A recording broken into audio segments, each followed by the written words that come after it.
Bliss more by light Watkins. Meditation आसान होना चाहिए। अगर आप थोड़ा सा भी ऑथर की तरह हैं तो शायद आपको मेडिटेशन बिल्कुल पसंद ना हो, लेकिन बहुत सारी स्पिरिचुअल बुक्स और योग टीचर्स से मार्गदर्शन मिलने के बाद ऑथर ने मेडिटेशन की ओर सफर शुरू किया। लेकिन रूल्स को फॉलो करने से उनको कभी बैक पेन होता था या फिर कोई और समस्या। तब उन्हें एहसास हुआ कि वो गलत तरीके से कर रहे थे। वॉटकिंस को एहसास हुआ कि मेडिटेशन के लिए उन्होंने हार्ड तरीकों को चुना था। बहुत सारे टीचर्स का मानना है कि मेडिटेशन करने के लिए कोई भी तरीका जरूरी नहीं होता है। आप जैसे कंफर्टेबल हो वैसे परफॉर्म करें। इस समरी में हम कुछ सिंपल स्ट्रेटजीज के बारे में जानेंगे जो कि ऑथर ने अपनाई थी और उनको अच्छे रिजल्ट भी देखने को मिले। चाहे आप पहले से मेडिटेशन कर रही हो या अभी शुरू किया हो, इस बुक में बताई गई टेक्निक से आपकी हेल्प जरूर होगी। इस समरी में हम जानेंगे कि कैसे अपने मंकी माइंड को शांत कराने का सीक्रेट, किस तरह से सेटलिंग साउंड का यूज करना है और रिलैक्सेशन रिस्पॉन्स असल में होता क्या है। क्या कभी आपने मेडिटेशन ट्राई किया है? अगर आपने किया होगा तो शायद आप जमीन पर चटाई बिछाकर और अपनी पीठ सीधी करके बैठे होंगे और थोड़ी देर में शायद आपकी पीठ आपको परेशान करने लगी होगी। अगर मेडिटेशन करने से लोगों को तकलीफ होती है तो वो आखिर क्यों करते हैं? वेस्टर्न सोसाइटी में मेडिटेशन को साधु के साथ जोड़कर देखा जाता है। मेडिटेशन के दौरान हम जिस पोज में बैठते हैं उसको भी साधु से एसोसिएट किया जाता है। लेकिन बात करें भारत की तो यहाँ पर भी लोग मेडिटेशन काफी करते हैं, लेकिन हम लोग मेडिटेशन करने वाले हर इंसान को साधु नहीं मानते। बहुत से नॉर्मल लोग स्ट्रेस से राहत पाने के लिए मेडिटेशन का सहारा लेते हैं। एक बात हम आपको क्लियर कर देना चाहते हैं कि किसी साधु की तरह बर्ताव करने से मेडिटेशन करना इजी नहीं होता। लोगों को लगता है कि साधु लोग मेडिटेशन काफी आसानी से कर लेते हैं। अब टाइम आ गया है मेडिटेशन की उस पेनफुल पोजीशन को गुड बाय कहने का। अगर आपको सही तरह से मेडिटेशन करना है तो आपको एक ऐसी पोजीशन का चुनाव करना है जिसमें आप कंफर्टेबल हों। शुरू में आप जिस पोजीशन में टीवी देखते हैं उस तरह से बैठकर मेडिटेशन करने की कोशिश करिए। सिंपल सी बात यह है कि आपको ऐसी पोजीशन में बैठकर मेडिटेशन करना है कि आपके दिमाग में सिटिंग पोजीशन को लेकर कोई सवाल ना उठे। कभी कभी ऐसा होता है कि लोग मेडिटेशन करने में इतना ज्यादा सीरियस हो जाते हैं कि अगर उन्हें शरीर में कहीं खुजली भी होती है तो उसको कंट्रोल करते हैं। आपको ऐसा नहीं करना है। इसके अलावा मेडिटेशन करते टाइम जो चीज लोगों को परेशान करती है वो है मेडिटेशन की जगह टीवी या फिर मूवीज में दिखाया जाता है कि मेडिटेशन करने के लिए लोग पहाड़ों पर चले जाते हैं। आपको ऐसा नहीं करना है। आजकल इंसान अपनी लाइफ में इतने व्यस्त हैं कि उनके पास कहीं जाने का टाइम ही नहीं है। इसीलिए आपका जहां मन करे वहां मेडिटेशन करें। एक और सबसे जरूरी चीज ये कि दिन में सिर्फ 1 से 2 बार मेडिटेशन करें और ज्यादा से ज्यादा 10 से 20 मिनट तक ही मेडिटेशन करना है। मेडिटेशन करते टाइम आप अपने सामने एक घड़ी रख सकते हैं, हाँ, लेकिन आपको अलार्म का इस्तेमाल नहीं करना है। जिस तरह से किसी भी फील्ड में सफल होने के लिए प्रैक्टिस चाहिए होती है, उसी तरह से मेडिटेशन में माहिर होने के लिए भी काफी प्रैक्टिस चाहिए होती है। और सही तरह से प्रैक्टिस तभी होगी जब आप शांत वातावरण में और चिल होकर मेडिटेशन करेंगे। दिमाग को शांत करने के लिए उसको शांत करने की कोशिश छोड़ दीजिए। रूसी लेखक फ्योडोर दोस्तोयेव्स्की ने कहा था कि अगर आप ये सोचते हैं कि मुझे पोलर बियर के बारे में नहीं सोचना है तो आप सारा टाइम उसी के बारे में सोचते रहेंगे। 1980 के दशक में हार्वर्ड में साइकोलॉजिस्ट ने इस चीज पर एक एक्सपेरिमेंट भी किया था। उन्होंने कुछ लोगों को पहले कहा कि पोलर बियर के बारे में सोचें और फिर थोड़ी देर बाद उन्हीं लोगों से कहा कि पोलर बियर के बारे में ना सोचें। दोनों ही सिचुएशन में लोगों को कहा गया कि जैसे ही उनके दिमाग में पोलर बियर की इमेज आए वो 1 घंटी बजा दें। और रिजल्ट ये हुआ कि जब लोगों को कहा गया कि बियर के बारे में ना सोचें तभी लोगों ने घंटी बजाना शुरू कर दी। इस एक्सपेरिमेंट से ये तो समझ में आ गया कि जब आप किसी चीज को अवॉइड करना चाहते हैं तो वो चीज आपके दिमाग में आती ही रहेगी। तो अगर आप ऐसा कोई मेडिटेशन कर रहे हैं जिसमें कि आपको फोकस की नीड है, तो उस तरह की मेडिटेशन को परफॉर्म करने के लिए आपको बहुत काम करना पड़ेगा। जरा एक बार के लिए ये तो सोचिए कि आज आपने फैसला लिया है कि कल सुबह से आप दौड़ने के लिए जाएंगे। जरूरी तो नहीं कि पहले दिन ही आप 5 किलोमीटर दौड़ लगाएं, और ऐसा भी नहीं है कि अगर 5 किलोमीटर आप नहीं दौड़ पाए हैं तो अगले दिन से आप जाना बंद कर देंगे। लेकिन मेडिटेशन के साथ लोग ऐसा ही करते हैं। कुछ दिन करने के बाद जब उनको एहसास होता है कि वो अपने माइंड को फोकस नहीं कर पा रहे हैं, तो वो गिव अप कर देते हैं। मेडिटेशन कोई कंपटीशन नहीं है, ये एक ऐसा वर्कआउट है जिसकी हेल्प से आपके माइंड को शेप मिलती है। इसलिए अपने हर थॉट को मेडिटेशन एक्सरसाइज का पार्ट बना दीजिए। अगर आपके पास मेडिटेशन करते टाइम कोई ऐसी चीज होगी ही नहीं जिससे आप डिस्ट्रैक्ट हो सकें, या फिर आपके माइंड में कोई ऐसा थॉट नहीं होगा जो आपको डाइवर्ट कर सके, तब जाके आप मेडिटेशन के प्रोसेस में सही तरीके से सेटल हो पाएंगे। अगर आपके पास मेडिटेशन करते टाइम कोई ऐसी चीज होगी ही नहीं जिससे आप डिस्ट्रैक्ट हो सकें, या फिर आपके माइंड में ऐसा कोई थॉट नहीं होगा जो आपको डाइवर्ट कर सके, तब जाके आप मेडिटेशन के प्रोसेस में सही तरीके से सेटल हो पाएंगे। अगर मेडिटेशन के टाइम आपको अलग तरह के थॉट आते हैं जो आपको डिस्ट्रैक्ट करते हैं, तो आप इजी टेक्निक का यूज कर सकते हैं। अंग्रेजी वाला ई का मतलब है इम्प्रेस, ए का मतलब है एक्सेप्ट, एस का मतलब है सरेंडर, और वाई का मतलब है यील्ड।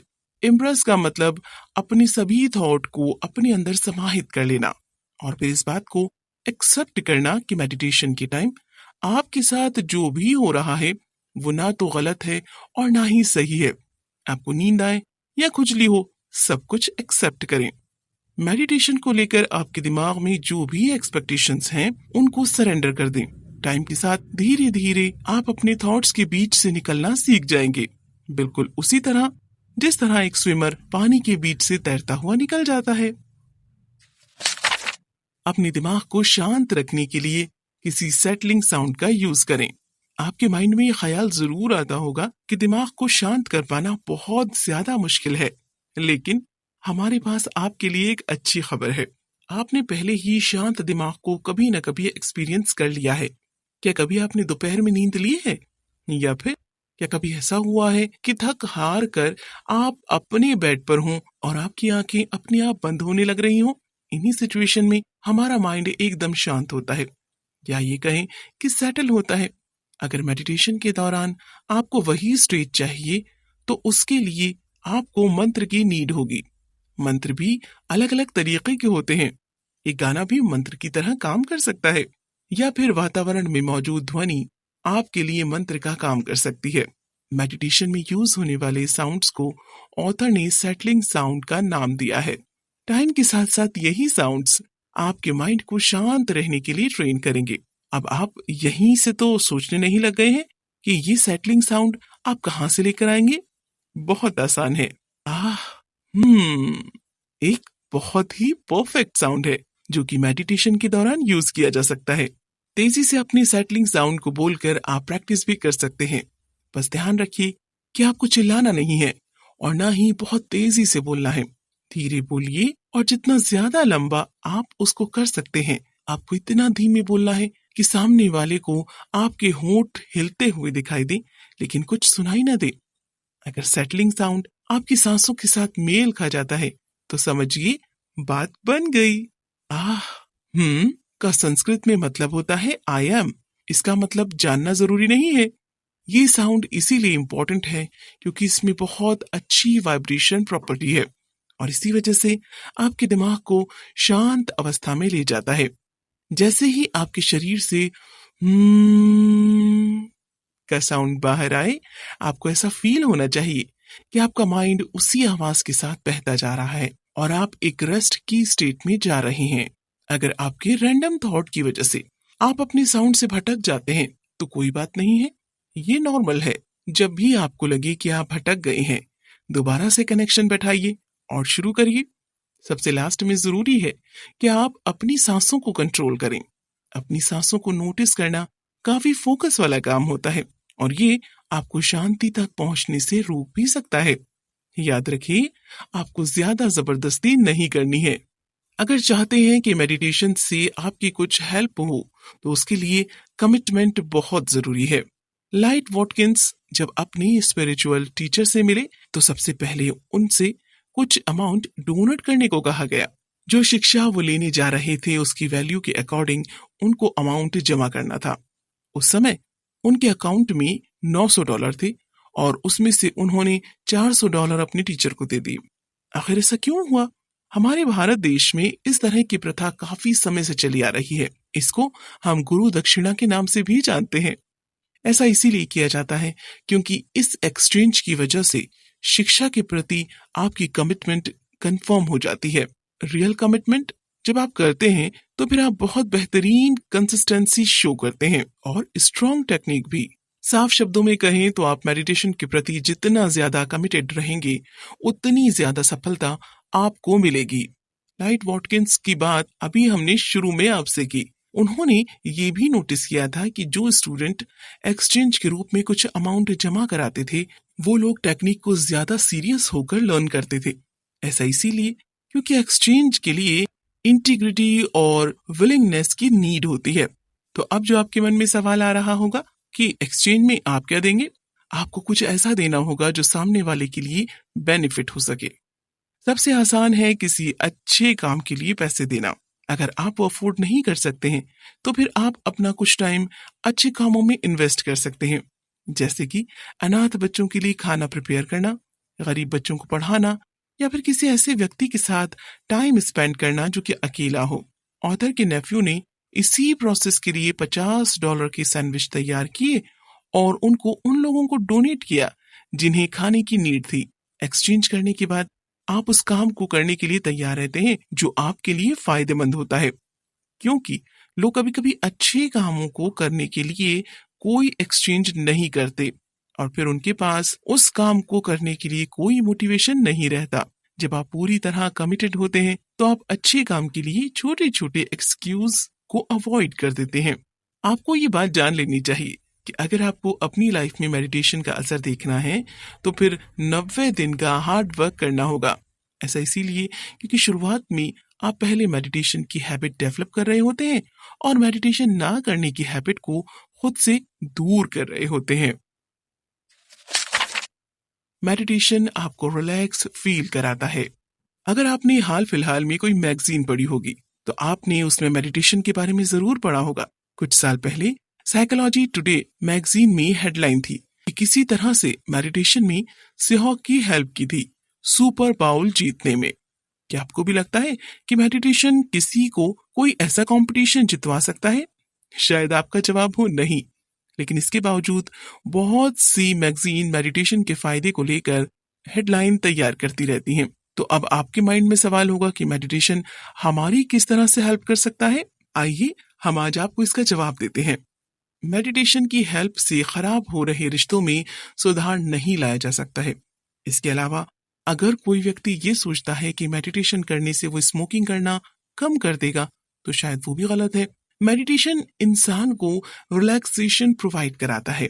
मेडिटेशन इंसान को शांत बनाता है। अगर आप डेली मेडिटेशन करते हैं तो आप कठिन से कठिन सिचुएशन में भी शांत रह सकते हैं और उसे अच्छे से डील कर सकते हैं। सोशल लाइफ में मेडिटेशन की हेल्प से आप चीजों को इग्नोर करना सीख सकते हैं। मेडिटेशन आपकी स्लीप साइकिल को सुधारता है और अगले दिन के लिए आपको एनर्जेटिक बनाता है। 1960 के दशक में ट्रांसेंडेंटल मेडिटेशन काफी फेमस हुआ था। इसको TM के नाम से भी जाना जाता था, लेकिन इसके बावजूद लोग इसके बारे में पढ़ना पसंद नहीं कर रहे थे क्योंकि वेस्टर्न मेडिसिन मेडिटेशन को लेजिटिमेट टेक्निक नहीं मानती थी। हालांकि हार्वर्ड के एक प्रोफेसर थे जो इस बात को प्रूव करना चाहते थे कि हमारा माइंड हमारी बॉडी को इन्फ्लुएंस कर सकता है। उनका मानना था कि TM की यूनिफॉर्म टीचिंग अप्रोच स्टडी के लिए एकदम परफेक्ट है। उन प्रोफेसर का नाम था हर्बर्ट बेंसन। बेंसन ने TM पर काफी रिसर्च की। उनको बहुत शानदार रिजल्ट देखने को मिले। उन्होंने TM मेडिटेशन टेक्निक को परफॉर्म करने वाले लोगों की बायोलॉजिक मैट्रिक को मेजर किया और उन्हें पता लगा इस तरह का मेडिटेशन करने से लोगों का हार्ट रेट, आंखों का मूवमेंट, ब्लड प्रेशर और ऑक्सीजन लेवल जैसी काफी चीजें बेहतर हुई हैं। उनके अकॉर्डिंग अगर बॉडी को स्ट्रेस के सामने एक अच्छा रिस्पॉन्स देना है तो उसके लिए मेडिटेशन काफी जरूरी है। इसके बाद की गई स्टडीज में बेंसन को पता चला कि सिर्फ टीएम ही एक ऐसा मेडिटेशन टेक्निक नहीं है जो इस तरह से लोगों को फायदा देता है, बल्कि किसी भी तरह का मेडिटेशन करने से लोगों को ये लाभ हो सकता है। और अगर आप मेडिटेशन कर रहे हैं, चाहे आपने अभी शुरू किया हो या फिर आप पिछले 5 साल से कर रहे हो, ये नोटिस करिए कि आपके अंदर क्या बदलाव हुए हैं, आप पहले क्या थे और अब क्या है। तब कहीं जाके आपको मेडिटेशन करने का फायदा नजर आएगा। टेंशन लेने की जरूरत नहीं है। मेडिटेशन की हेल्प से आप अपनी स्ट्रेस को कम कर सकते हैं। वॉटकिंस की एक स्टूडेंट मोना ने मेडिटेशन के टाइम सिगरेट की स्मेल महसूस की। उन्होंने चेक किया कि शायद हो सकता है कि धुआं उनकी खिड़की से आ रहा हो, लेकिन ऐसा नहीं था। उनके माइंड ने उनके अंदर भ्रम पैदा कर दिया था। उसके बाद मोना ने इस बारे में वॉटकिंस से बात की। मोना को याद आया कि कुछ टाइम पहले जब वो छोटी थी तब उन्होंने स्मोकिंग की थी। उस टाइम वो न्यूयॉर्क में रहा करती थी। 21 साल की उम्र में उनको काफी टेंशन और स्ट्रेस था, जिससे निकलने के लिए उस टाइम उन्होंने सिगरेट पीना शुरू कर दिया था। और अब वो धीरे धीरे मेडिटेशन की हेल्प से स्ट्रेस से छुटकारा पाने की कोशिश कर रही थी। तो उनके अंदर जितना भी स्ट्रेस था वो धीरे धीरे बाहर आ रहा था। डी स्ट्रेसिंग यानी कि स्ट्रेस को माइंड से अलग करना मेडिटेशन का ही एक जरूरी पार्ट होता है। और मेडिटेशन करते टाइम ये आपको कभी ना कभी फील जरूर होगा। क्लियर शब्दों में कहें तो डी स्ट्रेसिंग का मतलब होता है आपके माइंड में मौजूद उन इमोशनल ट्रॉमा को आपके अंदर से बाहर निकालना जो कि काफी टाइम से आपको परेशान कर रहे हैं। और जब ऐसा होता है तो शायद आपको मेडिटेशन थोड़ा अनकंफर्टेबल लगे, लेकिन आपको परेशान होने की नीड नहीं है। जब आपको मेडिटेशन के टाइम कुछ अलग अनुभव हो, जैसे कि मोना को हुआ था, तो समझिए कि मेडिटेशन ने अपना काम करना शुरू कर दिया है। ऐसा सोचिए कि अब आपकी बॉडी और आपके माइंड का रिफ्रेश होना स्टार्ट हो गया है। इंसान के अंदर फाइट या फ्लाइट रिस्पॉन्स पहले से ही डेवलप है। मतलब हम किसी सिचुएशन से या तो लड़ने की कोशिश करते थे या फिर उससे निकलने का प्रयास करते हैं। हर इंसान खतरनाक और स्ट्रेसफुल सिचुएशन को सेम तरह से ट्रीट करता है। और जब कभी हम वही स्ट्रेसफुल इमोशन को दोबारा से फील करते हैं तो हमारी बॉडी में स्ट्रेस फिर से आ जाता है और फिर से वही सब एक्सपीरियंस करने लगते हैं जो हमने पहले किया था। एग्जाम्पल के लिए आपने नोटिस किया होगा कि कोई गाना सुनते सुनते आपको अपनी ब्रेकअप या किसी अपने करीबी की याद आ जाती है। बिल्कुल ऐसा ही मेडिटेशन में होता है। मेडिटेशन के दौरान कुछ पेनफुल इमोशंस का वापस आना लाजमी है। हो सकता है आपको कोई ऐसी घटना याद आ जाए जो कि बहुत ज्यादा पुरानी हो, या फिर कुछ ऐसा जो कि पहले कुछ दिनों में आपके साथ हुआ हो। जब भी ऐसा हो, पॉजिटिव रहने की कोशिश कीजिए और खुद को याद दिलाते रहिए कि आप स्ट्रेस को खुद से दूर करने की कोशिश कर रहे हैं। हमेशा अपने माइंड में इस बात को रखिए कि हो सकता है मेडिटेशन के दौरान आप कभी खराब इमोशंस फील कर रहे हो, लेकिन मेडिटेशन इस तरह से काम करता है। अगर आप ऐसा कर पाते हैं तो आने वाले टाइम में आपको स्ट्रेस से दूर होने से कोई नहीं रोक सकता है। सही माइंडफुलनेस मेडिटेशन का ही एक प्रोडक्ट होता है। माइंडफुलनेस का मतलब होता है इंसान किसी चीज को लेकर कितना अवेयर है। साल 2004 में सुनामी की वजह से 12 देशों के लगभग 1,50,000 लोगों ने अपनी जानें गंवा दी थी। लेकिन उसी सुनामी में जानवरों के मरने की संख्या जो थी वो बहुत ही कम थी।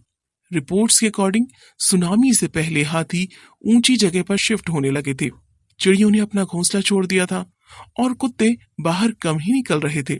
बहुत से लोगों का मानना था जानवरों ने बहुत पहले से ही उस अनहोनी का अंदाजा लगा लिया था।